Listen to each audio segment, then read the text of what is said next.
And I'm willing to put up $5,000 for any information that would bring my son home. Have you seen this missing man? Missing in Monroe County just ahead. WCBI News at 6 starts now. WCBI News at 6 starts now. Good evening, everyone.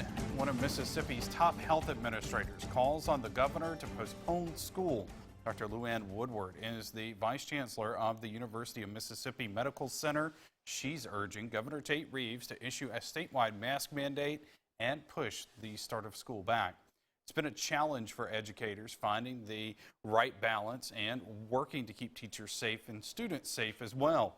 For the Starkville-Oktibbeha School District, this means increasing virtual learning options. While this way of teaching might bring some challenges, the district is working with educators to help them execute their game plan. Our WCBI's Bobby Martinez has the story. It'll be a school year like no other. Virtual learning becoming a major focus for school districts across the state.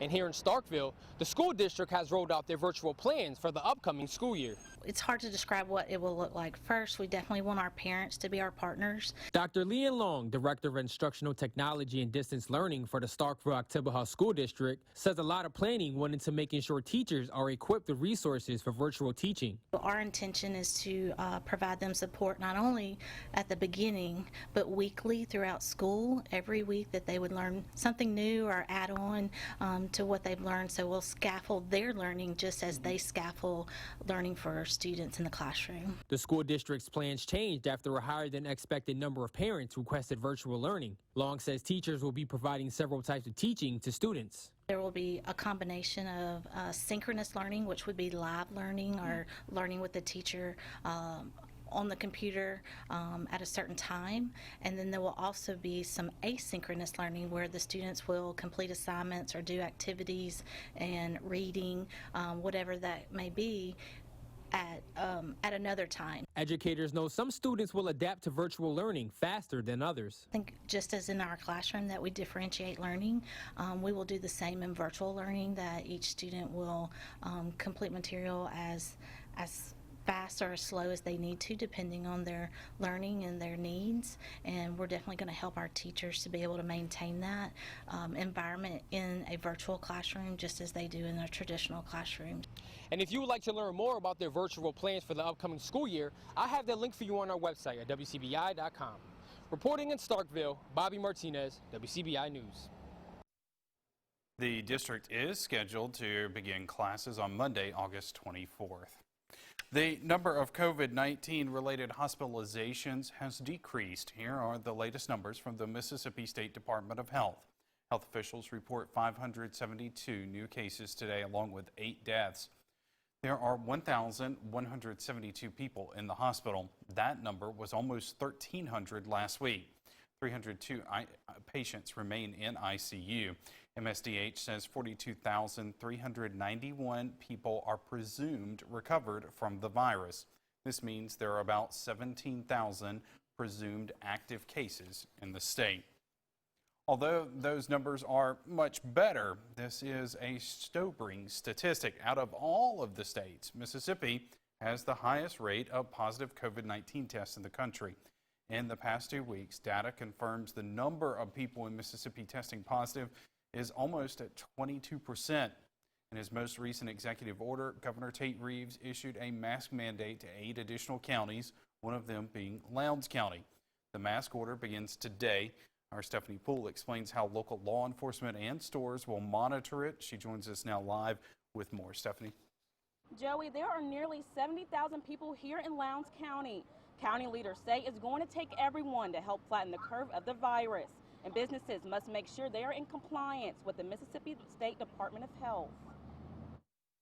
Whenever customers come in, I make sure to check to see if they've got a mask on. John KEMP is the assistant manager for Sunflower Food Store in Columbus. As dozens of customers enter the shop, he makes sure no one goes unmasked. And if they don't, I ask them to please either go put a mask on, or we have some for sale up front, just to make sure that everybody's complying by state and federal rules and stuff. KEMP says they must sanitize all areas every 2 hours and keep 6 feet distance between customers. Most people just don't, feel comfortable right now with people just getting really close to them and then coming in without a mask on. They don't want to put one on. I'll ask them to leave the store, and if they decide they don't want to leave the store, then I'll pull my phone out and I'll call somebody, the police or somebody like that, and let them come up here and handle it. However, Lowndes County Sheriff Eddie Hawkins says this will be a difficult task for his department. That puts a big strain on my department and my deputies to enforce this.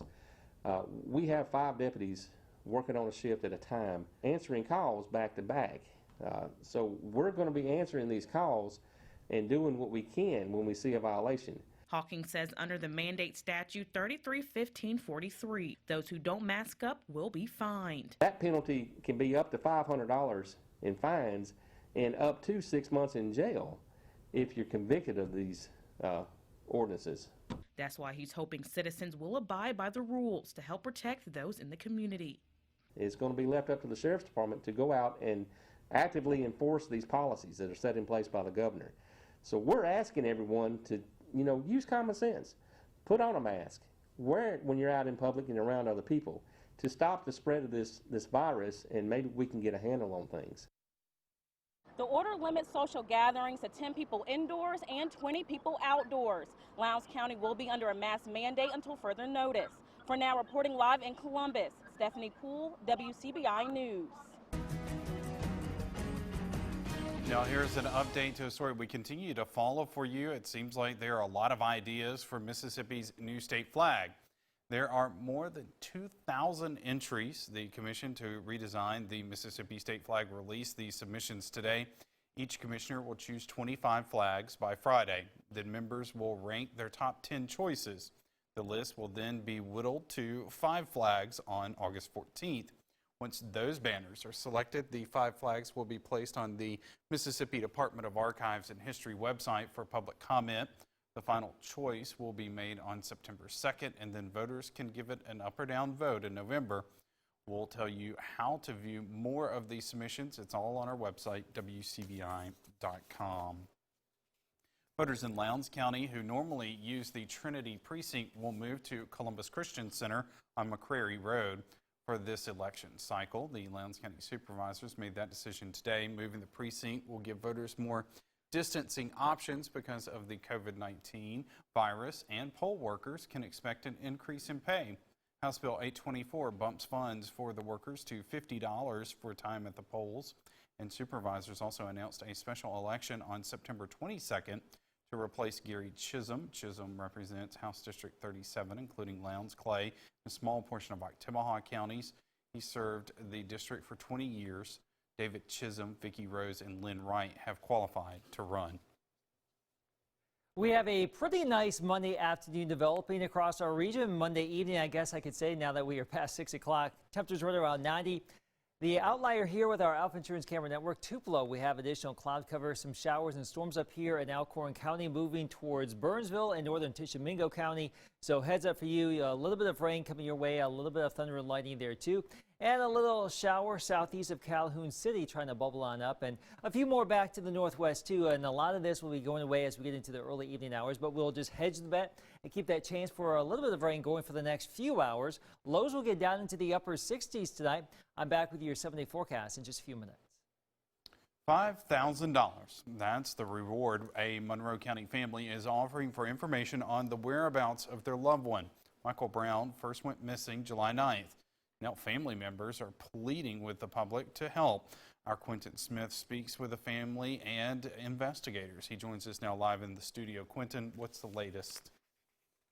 Well, Joey, at this time, the sheriff does not suspect foul play. The sheriff's department is still actively searching the area Brown was last seen, along with interviewing his friends, trying to figure out exactly what happened. Investigators say it's not like Brown to be missing this long and not contact his family. The 51-year-old has been missing for 25 days, and his parents say they're not giving up until they find him.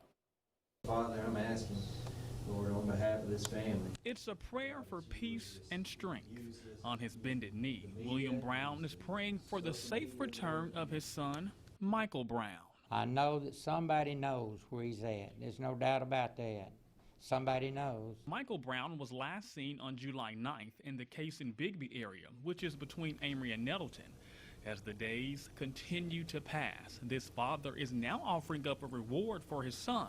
And I'm willing to put up $5,000 for any information that would bring my son home. Investigators say they're running into a few challenges. Sheriff Kevin Crook says they're having a hard time tracking Brown because he left home without his cell phone. The sheriff's department is also having a hard time getting people to come forward with credible evidence in the case. I guess the most challenging part then is that nobody has come forward with, good evidence of where he's at that's led us to him. We'd had this, we wouldn't be having this meeting today. The family wouldn't have to be putting up this money. They wouldn't have to be going through what they're going through. If somebody would just out of the goodness of their heart speak up. Brown was often seen volunteering at his family's food pantry in Monroe County. Now, the family is pleading for someone to come forward with information. The wrong thing may be done, but there can be a right thing done to bring him home. So step up, do the right thing. Bring my son home to me, because if it was your son and I knew where he was at, no matter what it cost me, I would bring him home to you, because I know the hurt, I know the feelings. Bring him home to me. The Golden Triangle Crime Stoppers is also offering up to $1,000 for information that leads to Brown's whereabouts. If anyone knows where Brown might be, you're asked to contact Crime Stoppers or the Sheriff's Department. And remember, you can report anonymously. A new House bill is underway, this time honoring a Starkville native whose determination serves as an example to all the volunteers on this project. That story just ahead at 6. You're watching WCBI's News at 6 with Joey Barnes. Welcome back, everyone. The newest Maroon Edition Habitat for Humanity house in Starkville will be built in honor of an Army veteran who survived a near-fatal motorcycle accident. Matt Savage was involved in the wreck in 2018 in Alabama while on his way to Starkville to visit family. After months of rehab, Savage is walking again. This morning, MSU and Habitat for Humanity broke ground on their 12th Maroon Edition home in Savage's honor. And he was there to celebrate with the family that will call it home. I feel honored and privileged to have this house dedicated or given into my name. This family I know is very deserving of it. What he has been through, to be out here and just to be up and just going. So I'm very thankful for him. Santana Turnipseed says she's also thankful for the community stepping in to help build her new home for her family. Ashley Furniture is investing $22 million in creating 130 new jobs in North Mississippi. The company is expanding its operations in Verona and Saltillo. There will be a $13 million building addition in Verona and 30 new jobs. In Saltillo, the facility there will see a $9 million upgrade and 100 new jobs. Ashley plans to fill those jobs by spring of next year. All right, Keith, a pretty nice day out there. Not too many showers. Not too many, and those that we do have are going to go away. And can't rule out a straight shower storm tomorrow on our Tuesday, but it should be a pretty good cool day. Temperatures still in the mid to upper 80s. I'm back with that 7-day forecast after the break. Your WCBI First Alert AccuWeather forecast with Chief Meteorologist Keith Gibson. Overall, our evening tonight should be pretty good once those clouds and those showers fade away. The International Space Station will be flying overhead just after 9 o'clock at 9:16 for about 2 minutes. Pretty high up in the sky, 82 degrees, so it's going to be high up there, a fast-moving star, that little bright thing moving across the sky. And you may see a meteor or two tonight leading up to the Perseid meteor shower. That's going to peak next week on the 11th, 12th, or 13th. But we could still see some meteors here this evening and over the next couple of nights. Just find a dark spot and look up. Right now, or earlier today at Durham's Pharmacy in Vernon, we have some clouds moving on through a very friendly type afternoon in many spots here, but it's still warm. It's still summertime. A little bit overcast here right now. This is a live view in downtown Tupelo.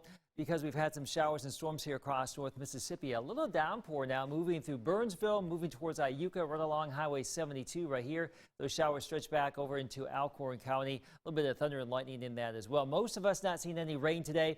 The rain back to the northwest, but some of that encroaching upon our viewing area here this afternoon. And there are some other showers back down to the southwest as well. We've been watching that southeast of Calhoun City and also out there towards Coffeyville. So still a chance for a little bit of rain here this evening. Most of us will probably not see it where you have seen the clouds and the rain. A little bit cooler, mid to low 70s. Corinth at 73, but compare that to 90 in Columbus. Tonight down into the 60s, 67 degrees. Those isolated showers fade away and still a very comfortable night. We start out in the 60s tomorrow. Louisville, we're back into the mid 80s, maybe some upper 80s out there for our day Tuesday. So about 85 to 88, we'll call it for our Tuesday. Humidity level still okay. We cannot rule out an isolated shower storm tomorrow. There's actually a fairly weak frontal boundary moving through the region right now. That front is going to give us a fairly quiet regime for the middle of the work week as we get into your Tuesday, Wednesday, Thursday, and for Friday too. But we can't rule out an isolated shower storm tomorrow. Humidity levels relatively low here for the next couple of days. It's going to be ticking back up as we get into Friday, Saturday, Sunday. And with the humidity will come warmer temperatures, mid-90s. Let's check it out with your AccuWeather 70 forecast. And the heat index will be surging above 100 degrees by the weekend. So we're not done with summer yet, but right now it's not too bad. Your Tuesday, a stray storm or two. We're going to go with that 20% chance of rain, 87 degrees. Mostly sunny Wednesday, Thursday, Friday, getting much hotter by Friday. Mid-90s return that carries over to the weekend. Notice those overnight lows for the next couple of nights here. We're in the 60s, quite comfortable. Tonight, tomorrow night, and then the following night, not bad before that humidity comes on back here by the weekend. Joey? All right, thanks, Keith. The high school football tour continues with stop number 43, the Eupora Eagles. More on the Eagles after the break. Your WCBI Sports with Chris Bolton is brought to you by your local Ford dealers. Go further. WCBI Sports 2020 High School Football Tour is brought to you by Itawamba Community College, Cannon Ford of Starkville, Monroe County Farm Bureau, Max South Broadband, and the Bank of Vernon. Like we were last year, we're better this year, better, and we're going to come out strong. 2019 was a year of ups and downs for the Eupora Eagles. The team was able to win a postseason game, but ultimately finished the season with a 4-8 record. Heading into the 2020 season, Eupora is taking those lessons learned last year into now. Lesson number one being perseverance. When bad things happen, I said sometimes that's human nature. You want to put your head down, and so we just got to find a way this year to overcome those things. We struggled a lot, had a bunch of people talk bad about us, but it's going to be different this year. Not listen to outside talking. You know, we need to listen to ourselves and boost ourselves up instead of listening to other people. A point of emphasis that the team has echoed is carrying the right attitude into the season. There's things there. If you keep fighting when good things or when bad things happen, good things can happen to you. And again, that's what I told these kids that are back. Mainly just attitude. Change our attitude. Can't nobody beat us. We all just have better positive attitudes. We're more uplifting of each other, and we work more as a family this year. A lot of young guys that are just coming to workouts, and that means a lot, like to us seniors, seeing all the younger guys being here and be up in their attitude. With those younger players coming to workouts, head coach Stephen Edwards feels confident about what they add to the roster this season. We've got more depth this year, and so, you know, if one kid doesn't work out somewhere, we've got another guy to put in, and last year I felt like we were lacking on depth. Added depth and an improved mentality will be key in the Eagles' quest to compete for the division crown, a region that's traditionally produced contenders. And you can see our division champ, other than last year, I think played for the state championship probably the last 5 or 6 years. And I just think if you win a division, it just sets you up for that third season, which is playoffs. The Eagles kick off the regular season at French Camp September 4th. With Eupora on the high school football tour, Chris Bolton, WCBI Sports. WCBI Sports 2020 High School Football Tour with Eupora High School is brought to you by Bank of Kilmichael, CB&S Bank of Eupora, Evergreen Ag, State Farm Agent Bert Parrish, and Kane Quinnen. Thunder showers affecting Corinth, Burnsville, soon to be Iuka. fairly limited in size and scope, and we don't really have a lot of wet weather on that 7-day forecast, Joey, but the heat and the humidity will return by the weekend. We'll be begging for those stray showers by by then, the end yes. of the week. Right now we've had so much rain, it's a nice little reprieve.